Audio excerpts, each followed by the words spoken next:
Brive accueille La Rochelle en match en retard de cette 22e journée de top 14. Des brivistes qui viennent de s'incliner à domicile face au Stade Français pour la première fois depuis novembre et qui doivent impérativement se ressaisir pour rester dans la course pour le maintien en top 14. Et regardez ce bon travail de Bitouni et Yatta, une équipe rochelaise face à eux vraiment remaniée avec de nombreux jeunes espoirs qui font leur première feuille de match en top 14 et c'est Thomas Larangera qui ouvre le score sur pénalité. Un peu d'indiscipline dans les rangs maritimes. Mais Plisson sanctionne également les fautes brivistes avec une nouvelle pénalité. 3 partout après 20 minutes de jeu. Et regardez ce bel effort en mêlée fermée.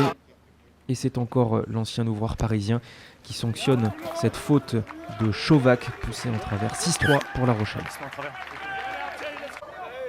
Les brivistes sont bousculés au sol, défense très agressive et très haute des jeunes maritimes.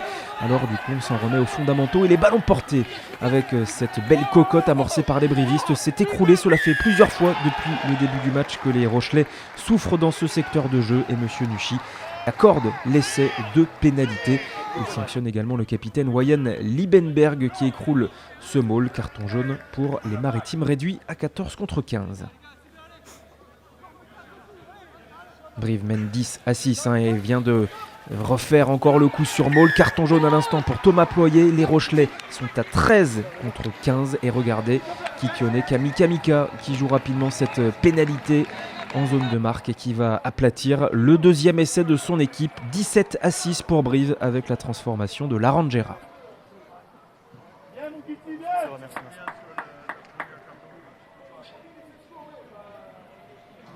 Et on peut être un petit peu dépité du côté Rochelais, pas mal de pénalités dans cette première période, l'indiscipline et la puissance briviste qui a permis de prendre le large. Mais regardez, on lâche pas les armes du côté maritime et malgré l'infériorité numérique, on va essayer de grappiller une ultime pénalité dans ce premier acte et c'est Plisson qui l'a réussi.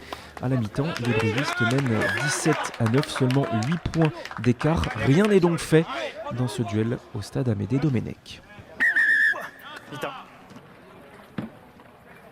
Et au retour des vestiaires, les maritimes qui négocient bien cette infériorité numérique et qui remettent beaucoup de rythme. Clairement, les deux entames dans ce duel sont dominés par les joueurs maritimes. Et c'est encore Jules Plisson qui va s'illustrer au pied pour cette quatrième tentative réussie. 17-12, les Rochelais reviennent à 5 petits points de Brive et sont pour l'instant dans les clous du bonus défensif.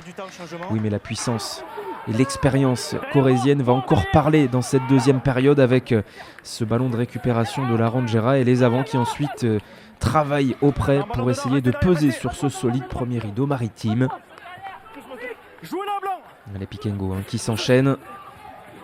Paolos qui en remet une couche, on n'est plus qu'à 1 mètre de l'embut maritime, suivez bien le numéro 8 Kikione Kamika, aidé par Saïd Iresh qui va marquer le 3e essai de son équipe, doublé pour le 3e ligne centre corésien qui permet à Brive de prendre le bonus offensif et de mener 24-12 à l'heure de jeu.